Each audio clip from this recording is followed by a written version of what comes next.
Hello friends, ఒక చిన్న topic explain చేస్తాను. టాపిక్ చిన్నదే కానీ చాలా ఇంపార్టెంట్. ప్రపంచవ్యాప్తంగా ముఖ్యమైన జలసంధులు అంటే ఇంపార్టెంట్ స్ట్రైట్స్ ఏమున్నాయి, దాని ప్రాముఖ్యత ఏంది, ఈ టాపిక్లో ఎక్స్ప్లెయిన్ చేస్తాను. కేర్ఫుల్గా వినండి. మొత్తంగా చాలా జలసంధులు, చాలా స్ట్రైట్స్ ఉన్నప్పటికీ ఒక 5-6 మాత్రమే మనకి ఎగ్జామ్ పాయింట్ ఆఫ్ వ్యూలో ఇంపార్టెంట్. అవి నేను ఎక్స్ప్లెయిన్ చేస్తాను. ఈ 10 నిమిషాలు 5-10 నిమిషాల వీడియో చూస్తే ఒక మార్క్ మీ చేతిలో ఉన్నట్టే. కాబట్టి కేర్ఫుల్గా అందరు ఖచ్చితంగా చూడండి.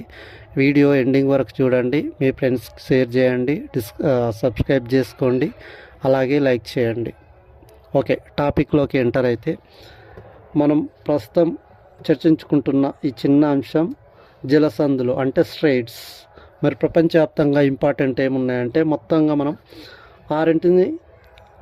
ఆరింటి గురించి మాట్లాడుకోవాలి. అందులో మొదటిది Malacca, Hormuz, Bosporus, Gibraltar, Bab el Mandeb, Palk జలసంధి. వీటితో పాటు సూయజ్ కెనాల్, పనామా కెనాల్, వీటి గురించి తెలుసుకుంటే మనకి స్ట్రైట్ మీద ఒక పూర్తి అవగాహన వచ్చేస్తుంది. జలసంధుల మీద మనకి పూర్తిగా అవగాహన వస్తుంది. మొదటిది మలక్కా జలసంధి, మలక్కా స్ట్రైట్. ఈ మలక్కా స్ట్రైట్ యొక్క ప్రాముఖ్యత ఏంటి, మరి ఇది ఎక్కడుంది, లొకేషన్ ఎక్కడుందంటే మలేషియా, ఇండోనేషియా, సింగపూర్ మధ్యలో ఉంటుంది. ఇది ఏ 2 సముద్రాలను కలుపుతుంది అంటే అండమాన్ సీని మరియు సౌత్ చైనా సీని కలుపుతుంది. Very important. మలక్కా జలసంధి, మలక్కా స్ట్రైట్ ఏ 2 సముద్రాలను కలుపుతుంది అంటే Andaman sea and south China sea. మరి దీని ప్రత్యేకత ఏంది? వరల్డ్ బిజియెస్ట్ షిప్పింగ్ రూట్ ఇది. ప్రపంచంలోనే అత్యంత రద్దీ కలిగిన షిప్పింగ్ రూట్ ఏది అంటే Malacca straight. India, China, Japan, India చైనాతో కానీ అటు జపాన్తో కానీ చేసే ట్రేడ్కి మెయిన్ రూట్ ఏది అంటే మలక్కా స్ట్రైట్. మలక్కా స్ట్రైట్ దీని యొక్క మరొక ప్రత్యేకత ఏంటంటే ఒకవేళ ఇండియాకి చైనాకి మధ్య యుద్ధం కనుక జరిగితే, ఒకవేళ ఇండియా ఈ మలక్కా జలసంధిని కనుక మూయగలిగితే అంటే స్వాధీనం చేసుకోగలిగితే చైనా అనేది ఆటోమేటిక్గా యుద్ధంలో ఓడిపోతుంది. ఒక పరంగా చైనాకి మలక్కా స్ట్రైట్ అనేది జీవనాడి లాంటిది. అలాగే ఇండియా కూడా చాలా చాలా ఇంపార్టెంట్. Next Hormuz straight. ఈ స్ట్రైట్ రీసెంట్గా చాలా కరెంట్ అఫైర్స్లో, వార్తల్లో, న్యూస్లో కనిపిస్తుంది. మరి ఈ హార్మోజ్ జలసంధి ఎక్కడుందంటే ఇరాన్, ఒమాన్ దేశాల మధ్యలో ఉంది. దీని బార్డర్ కంట్రీస్ కూడా ఇరాన్, ఒమాన్ కంట్రీస్. ఇది ఏ 2 సముద్రాలను కలుపుతుంది అంటే పర్షియన్ గల్ఫ్ మరియు అరేబియన్ సీని కలుపుతుంది. దీని యొక్క మేజర్ ఇంపార్టెంట్ ఏంటంటే వరల్డ్ ఆయిల్ ట్రేడ్లో 20% ఇక్కడి నుంచే జరుగుతుంది. ప్రపంచ ఆయిల్ వ్యాపారంలో కనీసం 1/5% అంటే 20% ఇక్కడి నుంచే జరుగుతుంది. కాబట్టే ఇరాన్ ఈ హార్మోజ్ జలసంధిని మూసివేస్తున్నాం అని ప్రకటించగానే ప్రపంచం ఇబ్బందులు ఎదుర్కొంటుంది, ఈవెన్ ఇంక్లూడింగ్ ఇండియా ఆల్సో. ఇండియాకి ఎనర్జీ సెక్యూరిటీ ఈ స్ట్రైట్ ఇవ్వగలదు. చెప్పే కదా ఇందాకే, హార్మోజ్ జలసంధి ఇరాన్ మూసివేసిన వెంబడే ప్రపంచం మొత్తం క్రైసిస్ ఎదుర్కొంది. ఇండియా అయితే మరీ ఎక్కువ ఎదుర్కొంది. ఎదుర్కొంటుంది కూడా.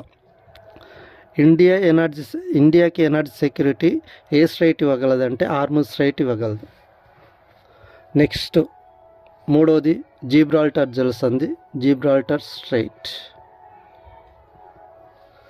మరి ఇది ఎక్కడుందంటే స్పెయిన్, మొరక్కో కంట్రీస్ మధ్యలో ఉంటుంది. దీని ప్రత్యేకత ఏంటంటే మెడిటేరియన్ సీ మరియు అట్లాంటిక్ ఓషియన్ని కలుపుతుంది. జిబ్రాల్టర్ జలసంధి ఏ 2 కలుపుతుందంటే మెడిటేరియన్ సీ మరియు అట్లాంటిక్ ఓషియన్ని కలుపుతుంది. ఈ యొక్క జిబ్రాల్టర్ జలసంధిని ఏమంటారంటే యూరప్ ఆఫ్రికాకి గేట్వే అని దేన్ని అంటారంటే జిబ్రాల్టర్ జలసంధిని అంటారు. యూరప్ ఆఫ్రికాకి గేట్వే అని దేన్ని అంటారంటే జిబ్రాల్టర్ జలసంధి అంటారు. అది ఏ 2 దేశాల మధ్య ఉందంటే స్పెయిన్, మొరక్కో. నాలుగవది బాస్పరస్ స్ట్రైట్. బాస్పరస్ స్ట్రైట్ ఎక్కడుందంటే టర్కీలో ఉంది. ఇది ఏ 2 సముద్రాలను కలుపుతుందంటే బ్లాక్ సీ మరియు మెడిటేరియన్ సీలను కలుపుతుంది. బ్లాక్ సీ మరియు మెడిటేరియన్ సీలో కలుపుతుంది. ఇది దీన్ని ఏమంటారు, బాస్ఫరస్ స్ట్రైట్ని ఏమంటారు అంటే ఆసియా యూరప్ న్యాచురల్ బౌండరీ అని దేన్ని అంటారంటే బాస్ఫరస్ స్ట్రైట్ని అంటారు. ఆసియా యూరప్ యొక్క న్యాచురల్ బౌండరీ అని ఏ స్ట్రైట్ని అని పిలుస్తారు అంటే బాస్ఫరస్ స్ట్రైట్ని పిలుస్తారు. ఇది ఏ కంట్రీలో ఉంది అంటే టర్కీలో ఉంది. ఇది ఏ రెండు సముద్రాలను కలుపుతుంది అంటే బ్లాక్ సీ మరియు మర్మరా సీని కలుపుతుంది. సారీ, ఇందాక మెడిటేరియన్ సీ అని చెప్పినట్టున్నా, కాదు, బ్లాక్ సీ మరియు మర్మరా సీని కలుపుతుంది. ఈ బాస్ఫరస్ స్ట్రైట్ ఏ రెండు సముద్రాలను కలుపుతుంది అంటే బ్లాక్ సీ మరియు మర్మరా సీని కలుపుతుంది. ఈ బాస్ఫరస్ స్ట్రైట్ని ఏమంటారంటే ఆసియా యూరప్ న్యాచురల్ బౌండరీగా పిలుస్తారు. మరి యూరప్ ఆఫ్రికా గేట్వే అని దేన్ని అంటారంటే జిబ్రాల్టర్ స్ట్రైట్ని అంటారు. నెక్స్ట్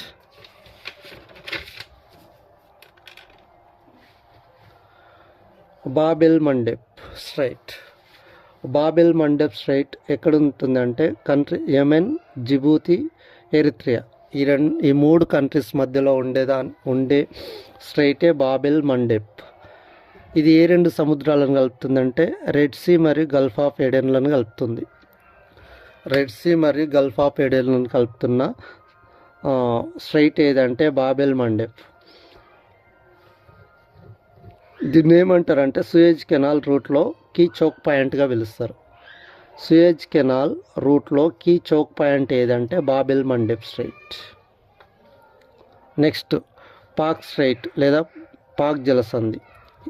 ఇది పాక్ జలసంధి అంటే పాకిస్తాన్ జలసంధి అని కాదు, పాక్. దీని పేరు ఏంటంటే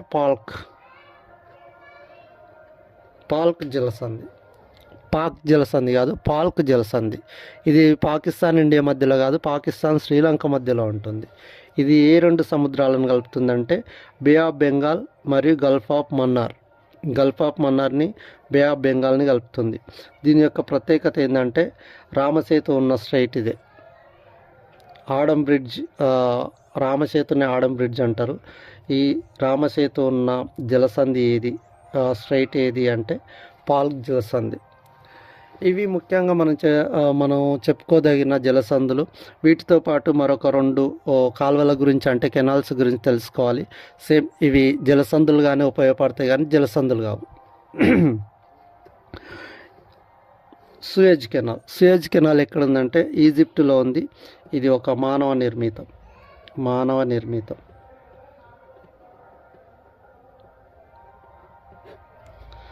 ఇది ఏ రెండు సముద్రాలను కలుపుతుంది అంటే మెడిటేరియన్ సీ మరియు రెడ్ సీని కలుపుతుంది. 1869లో ఓపెన్ చేశారు.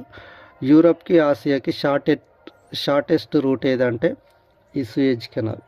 ఒకవేళ ఈ సూయజ్ కెనాల్ ఇట్లా బంద్ అయితే, ఈ సూయజ్ కెనాల్ ఇట్లా లేకపోతే, ఒకవేళ యూరప్ నుంచి ట్రేడ్ జరగాలంటే ఆఫ్రికా చుట్టూ తిరిగి ఇండియాకి చేరుకోవాల్సి ఉంటుంది. కాబట్టి యూరప్కి ఆసియాకి షార్టెస్ట్ అంటే అతి తక్కువ దూరం కలిగిన రూట్ ఏదంటే సూయజ్ కెనాల్ ద్వారా జరుగుతుంది. ఓకే, ఇది దీని యొక్క ప్రత్యేకత. ఇది సూయజ్ కెనాల్ 1869లో ఏర్పాటు చేశారు. ఇది ఏ దేశంలో ఉందంటే ఈజిప్టులో ఉంది.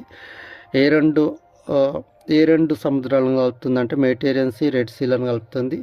ఇది యూరప్కి ఆసియాకి shortest route. Next Panama canal అనేది ఇండియా పాయింట్ ఆఫ్ వ్యూలో అంత ఇంపార్టెంట్ ఏం కాదు. ఇండియా పెద్దగా యూజ్ ఏం చేయదు దీన్ని, కానీ గ్లోబల్ ట్రేడ్ని ఇది బాగా ఇన్ఫ్లుయెన్స్ చేస్తుంది.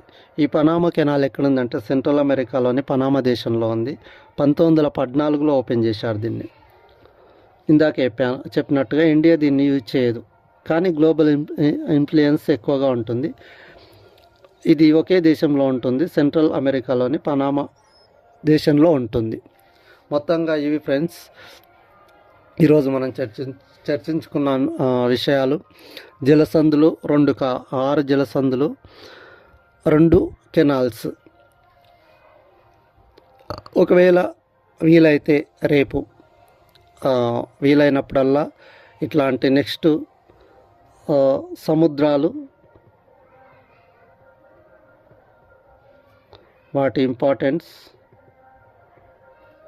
బార్డర్ కంట్రీస్, ఈ అంశాలు తెలుసుకుందాం. సముద్రాలు అంటే బ్లాక్ సీ, మెడిటేరియన్ సీ,